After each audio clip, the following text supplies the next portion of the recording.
ऐसा नहीं हो सकता। क्या हुआ जी? आप इतने परेशान क्यों हैं? जानती हूँ सावित्री, कल मैं अपने ब्राह्मण मित्र के ब्याह में गया था। उन्होंने मुझे धक्के देकर बाहर निकाल दिया, ये कहकर कि मैं छोटी जाति का हूं। मेरा इतना अपमान किया सावित्री, मैं तुम्हें क्या बताऊं। सारी रात मुझे नींद नहीं आई। मेरे मन में कई सवाल उतरे जिनका मुझे अभी तक कोई जवाब नहीं मिला।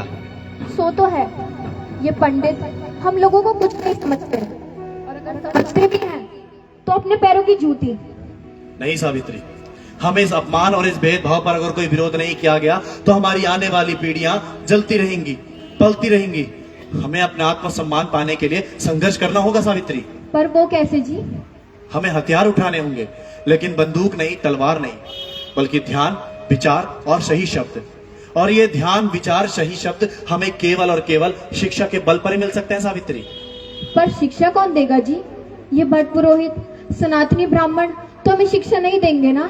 अपने हाथों से ये हथियार हमें कभी नहीं देंगे वो। नहीं सावित्री, हमें उन लोगों की सहारे की बैसाखी नहीं बनना। हमें खुद को शिक्षित होना होगा, और सबसे पहले मैं तुम्हें शिक्षित करूंगा। मुझे? हाँ तुम्हें, क्योंकि मैं ये अनुभव करता हूं कि जो स्त्री पूरे घर को चलाती है वो शिक्षा से कोसों दूर है। अरे इन लोगों ने उनके हाथों से कॉपी, किताब, कलम छीनकर बस उन्हें इस चूल्हे चौके तक सिमटा दिया है सावित्री। मैं जानता हूं वो ब्राह्मण हम लोग को पढ़ने लिखने नहीं देंगे। सावित्री, अगर हम किसान शिक्षा पालेंगे ना तो इनकी बनाई व्यवस्था को उलट पुलट कर देंगे, और हमारे बच्चे पढ़ लिख जाएंगे तो बड़े अफसर बन जाएंगे। ये लोग नहीं चाहते, ये चाहते यही है कि इनके बच्चे पढ़े लिखे ना, बड़े अफसर ना बने, और इनके पैलों तले हमेशा रौंद दिए जाए। सावित्री, ऐसा नहीं होगा। ये हमारे आने वाले भविष्य हैं।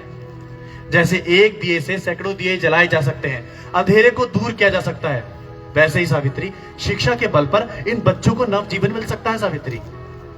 हालांकि उनके पढ़ने और पढ़ाने में तुम्हारे पुरजोर विरोध होगा, लेकिन तुम्हें साहस और धैर्य के साथ इस काम को उसकी मंजिल तक पहुंचाना होगा सावित्री। तो चलिए फिर। कहाँ? मुझे पढ़ा ले। आओ। समय का पहिया चलता है, दिन ढलता है, रात आती है। रात में जब एक छोटा सा नन्हा सा दीपक जलता है, उसकी जरा सी जोत सही पर दूर से उसको देख कोई बरसों का मुसाफिर गिरते गिरते संभलता है। समय का पहिया चलता है, दिन ढलता है, रात आती है। रात में जब एक छोटा सा नन्हा सा दीपक जलता है, उसकी जरा सी जोत सही पर दूर से उसको देख कोई बरसों।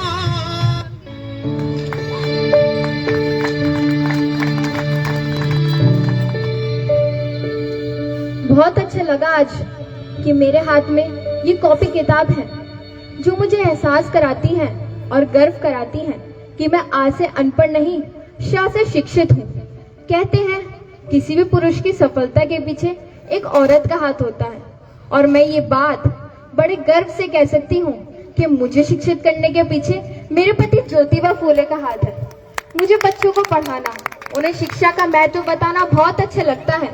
अब मैं मान, स्वाभिमान और अभिमान से कह सकती हूँ कि मैं शिक्षित हूँ, और बच्चों को शिक्षा की राह पे भी ले जा रही हूँ। ऐसे ही सावित्री बाई, ए सावित्री, तुझे थोड़ी सी भी लज्जा नहीं आती कि तू इन छोटी जात के बच्चों को पढ़ाना चाहती है? तुझे नहीं पता कि पढ़ने का हक केवल ब्राह्मण के बच्चों का है, न कि किसी शूद्र के बच्चे का। तू और वो तेरा पति फूले, दोनों को कार्य का भार चढ़ा हुआ है ना। एक बार भी नहीं सोचा जो पुरखों से चली आई प्रथा है उसे खत्म करने चले हो। ऐसे नहीं मानेगी ना तू? ऐसे नहीं मानेगी ना? नहीं नहीं नहीं नहीं। सावित्री, ये तो कुछ भी नहीं है। यदि तूने ये कार्य नहीं छोड़ा तो आगे क्या कर बैठूंगा ईश्वर भी नहीं जानते। सावित्री, जा और जाके अपने पति को ये बता कि तू पढ़ा नहीं सकती। तेरा कोई हक नहीं है पढ़ाने का। पढ़ने पढ़ाने का हक केवल ब्राह्मणों का है। तुम तो वो कार्य करो जो तुम्हारी जमात वालों को अच्छा लगता है। और सावित्री, तू तो वो कार्य कर जो दूसरी औरतें करती हैं घर में। जाके बर्तन मांज, ना कि इन छोटी जात के बच्चों को पढ़ा।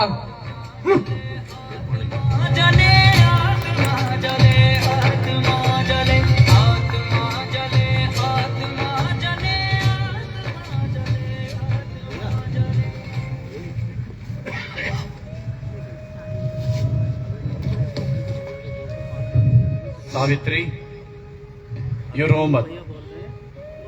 मैं जानता हूं ये कोई मामूली औरत के बूते की बात नहीं है जो घर की दहलीज पार कर पढ़ाने को निकले। अरे ये लोग कीचड़ उछालने के अलावा और कर भी क्या सकते हैं। ये रो मत सावित्री, तुम अपना सर गर्व से ऊंचा करके चलो और एक ना एक दिन साबित हो जाएगा कि हम सही थे।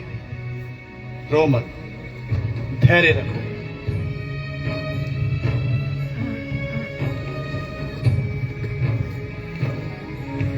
सावित्री, रास्ते बहुत कड़े हैं, संभल कर चलना होगा मैं।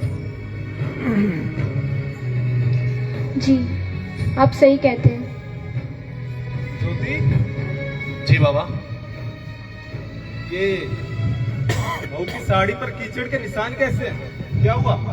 कुछ नहीं बाबा, सावित्री बच्चों को पढ़ाने जा रही थी तो उन लोगों ने इस पर कीचड़ फेंकी, पत्थर बरसाए।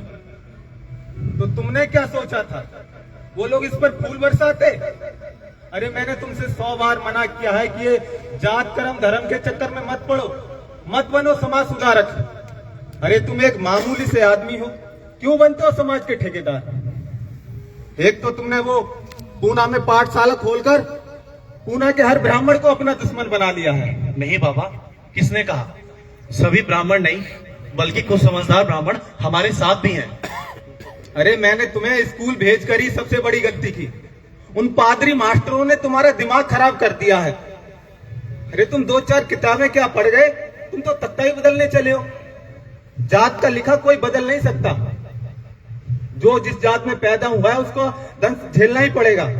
अरे तुम अपना घर परिवार देखो, बीवी बच्चे देखो।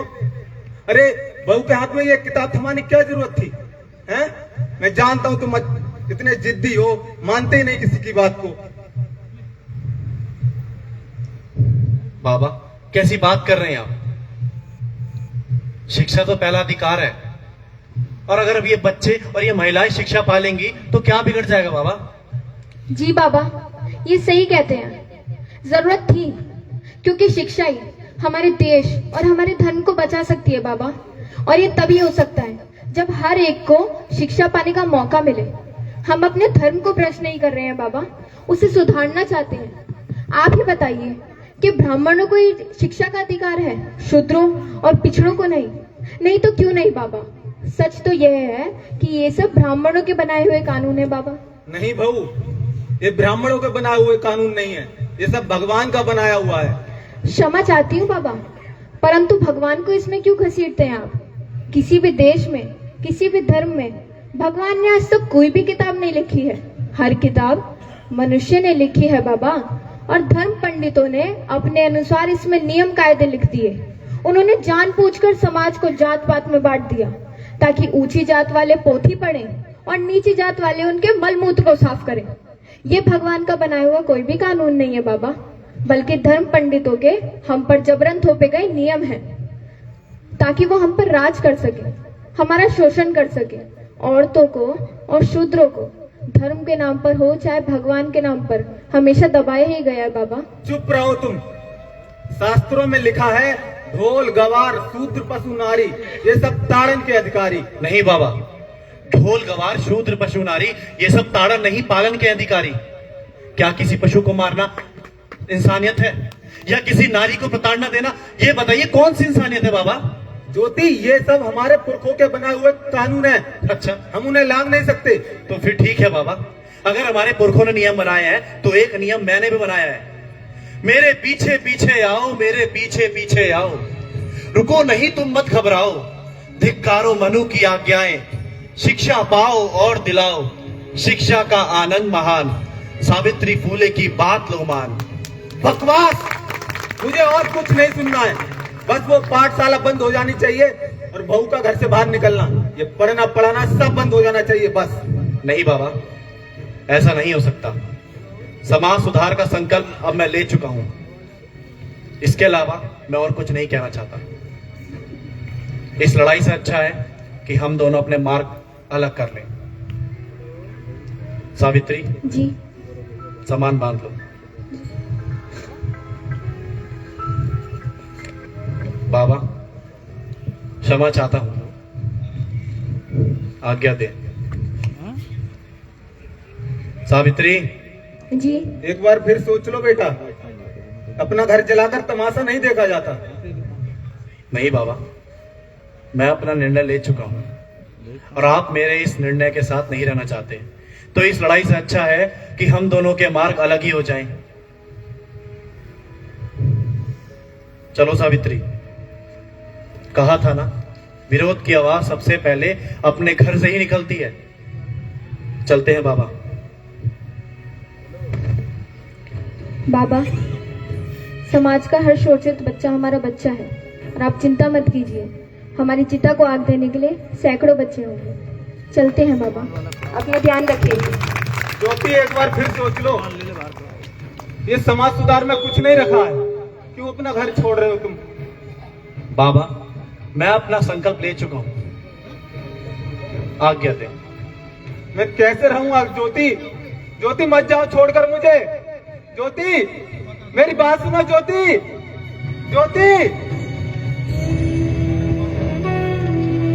सावित्री, सावित्री, जी। पाठशाला बहुत अच्छी चल रही है। बच्चे भी खूब मन लगाकर पढ़ रहे हैं। किसी को शिक्षा ज्ञान देने से सावित्री, मन को कितना सुकून मिलता है ना। जी, सही कह रहे हैं।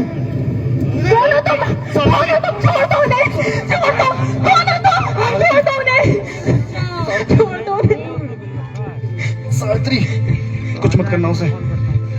कौन हो तुम लोग? रामोश्री। रामोश्री, हम लोगों ने क्या बिगाड़ा है? रामोश्री, मुझे ये तो नहीं पता कि उन्होंने मुझे क्यों मारने को भेजा है, लेकिन बस सनातनी ब्राह्मणों ने मुझे मारने को भेजा है। अच्छा, अगर मुझे मार डालने से उन रामोश्रियों का फायदा होता है तो चलाओ चाकू, मारो। सावित्री, हमने इनके बच्चों को जो पढ़ाने का व्रत लिया है, मेरे मरने के बाद उसे जारी रखना, बंद मत करना। क्या? हमें तो सनातनी ब्राह्मणों ने नहीं बताया कि तू हमारे बच्चे पढ़ाता है। अरे क्यों बताते वो तुम्हें? वो क्यों बताते? वो तो चाहते ही हैं। वो अपनी संगठित शक्ति और ऊंची जाति के बल पर तुम्हें नीचे दिखाना चाहते हैं, तुमसे गंदा काम कराते हैं ताकि तुम अपने ही हाथों अपनी बिरादरी का सफाया कर दो।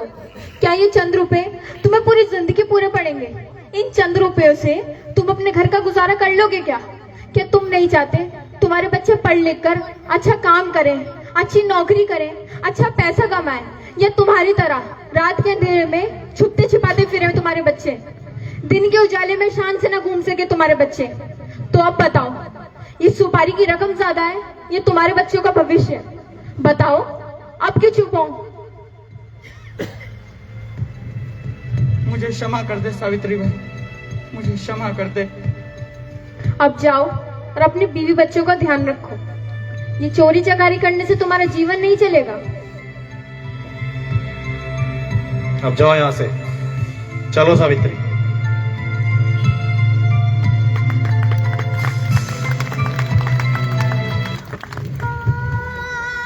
निकल जा मेरे घर से। भैया, भैया मुझे घर से बाहर मत निकालो। क्या तुझे मेरा ही घर में लाता तेरा मुकाबला कराने को? भैया एक तो मुझे घर से विधवा बाहर होने मत के बाद निकालो। मैंने तुझे अपने घर में जगह दी। अरे क्या जरूरत थी पति के मरने के बाद ये सब कर्म करने की? अब समाज वाले क्या कहेंगे कि पति को मरे जुम्मा जुम्मा भी 2 महीने हुए हैं और महारानी के पैर भारी हो रहे हैं। अरे ये समाज तो बहाना ढूंढता ही है बदनामी के। बोल, अपनी जवानी में भैया मुझे माफ कर दो। भैया किया, ये गलती नहीं, तूने बहुत बड़ा पाप किया है। बताओ क्या करूं, समझ नहीं आता। अरे क्या हुआ बटुक भाई, इतने परेशान हो? सावित्री भाई, अच्छा हुआ आप आ गए। वो पंत मास्टर जी ने आपको सब कुछ बता दिया वो मेरी समस्या के बारे में। हाँ, लेकिन ये सब हुआ कैसे? क्या बताऊं सावित्री भाई, ये मेरी बहन है काशी। काशी, इसको बहन नहीं मनुष्यत कहो तुम। पर वो क्यों? वो ऐसे, जब ये पैदा हुई तब तो माँ चल बसी, और उसके कुछ ही महीनों बाद पिताजी चल बसे। तो हम भाइयों ने जैसे तैसे इसको पाल पोस के बड़ा किया, इसका विवाह कर दिया हमने। और ससुराल चली गई तो कुछ ही महीनों बाद इसके पति की एक सड़क दुर्घटना में मौत हो गई, और उसके ससुराल में अत्याचार होने लगा। तो हम इसके अपने घर ले आए। हमने कहा चलो हमारे घर रह लेगी। तो हमारे रिश्तेदार आए और हम चले गए बाहर। तो अब ये उसके बच्चे की माँ बनने वाली है। तो अब वो रिश्तेदार कहाँ है? अरे सावित्री भाई, इसी बात का तो रोना है, उस रिश्तेदार का ही नहीं पता। अगर पता होता तो उल्टा काम जैसे तैसे विवाह कर देते उसके साथ। अब बताओ, अभी तो इसका पेट भी नहीं उभ रहा है, अभी तो घर की बात है, घर में ही रहेगी। आप ही बताओ, मेरे को तो गुस्सा आता है इसका। नहीं, आप ऐसा मत करिए। समस्या तो गंभीर है, हमें साथ मिलकर इसका हल निकालना होगा। हमें काशी बाई की मदद करनी होगी। काशी बाई, तुम ये रो मत। मैं तुम्हारी मदद ना तो तुम्हारे भाई के लिए कर रही हूँ, ना समाज के लिए, सिर्फ तुम्हारे लिए कर रही हूँ। अब ये रो मत, चलो मेरे साथ। हाँ ले जाओ सावित्री बाई, वरना आज ये मेरे हाथों से मर जाएगी।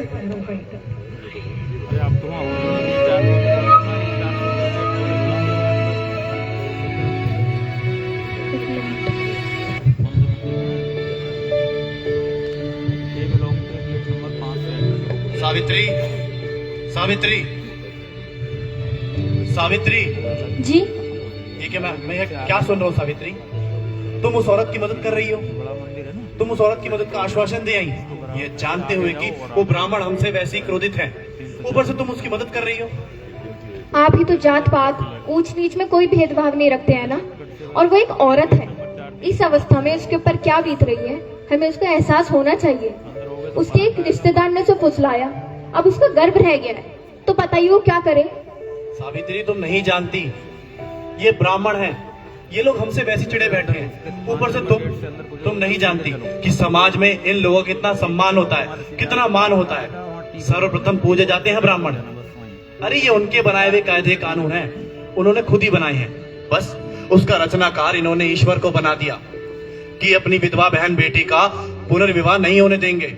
विधवा को सादा खाना खाना होगा, विधवा को मालीन सी जिंदगी जीनी होगी, सफेद साड़ी पहननी होगी, जमीन पर सोना होगा, सादा खाना खाना होगा, वगैरह वगैरह।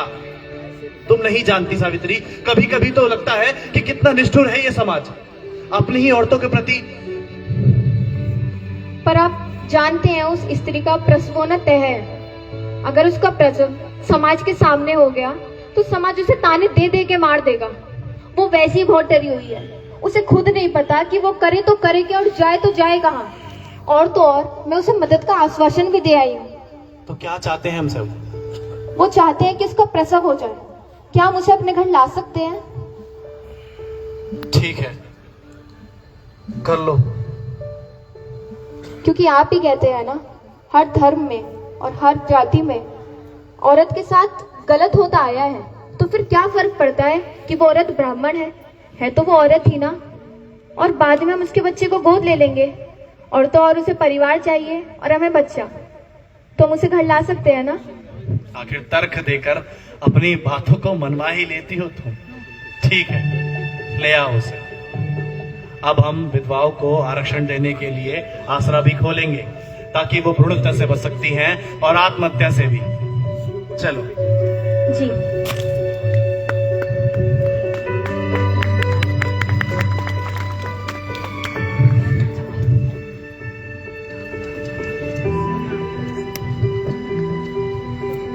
हमारे भी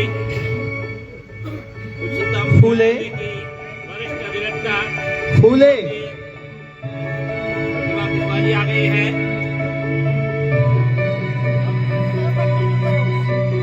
मंच पे ले जाओ उन्हें। नाटक का मजा लीजिए। फूले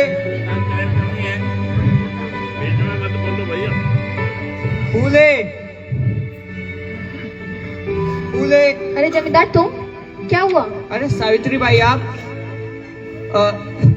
सावित्री बाई, मुझे इस काशी बाई के केस काटने को भेजा गया है।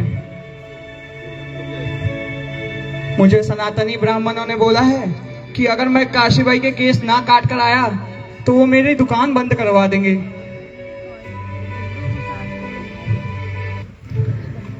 नहीं, ये तो नहीं हम होने देंगे। हम काशीबाई के केस नहीं कटने दे सकते हैं। क्यों सावित्री बाई? नहीं काशीबाई, तुम डरो मत, मैं तुम्हारे केस नहीं कटने दूंगी। सावित्री बाई, अगर आपने इसके केस नहीं कटने दिए और मैं इसके केस नहीं काट पाया तो मेरी दुकान जला देंगे। सनातनी ब्राह्मणों ने मुझे धमकाया है। ये लोग होते कौन है? एक विधवा के बाल काटने वाले। अगर इतने ही धर्म कर्म के पंडित बनते हैं ना, तो अपना उस्तरा इनके हाथ में देके मेरी ओर से कहना कि अपनी विधवा बहन बेटियों के बाल ये खुद काटे। और तुम भूल के भी यहाँ कैसे आ गए, जानते हुए भी कि हम फूले दंपत्ति विधवाओं के बाल काटने के सख्त खिलाफ है। परंतु सावित्री बाई, वो सनातनी ब्राह्मण तो ये बोलते हैं कि अगर इस विधवा के बाल कट गए होते तो आज इसको इस स्थिति में ना जाना पड़ता। यह नहीं हो सकता है। हम विधवाओं के बाल काटने के सख्त खिलाफ हैं। और अगर तुम्हें बाल काटने ही हैं तो बच्चों के काटो, बूढ़ों के काटो, यहाँ तक कि लोग तो अपने पालतू जानवर के बाल कटवाते हैं। तुम्हें क्या बाल काटने के लिए एक स्त्री के बाल मिले हैं क्या? अगर तुमने, ये तुम्हारी जमात वालों ने आज के बाद किसी भी विधवा औरत के बाल काटे ना, तो मुझसे बुरा कोई नहीं होगा। चले जाओ यहाँ से। तुम अंदर जाओ काशी।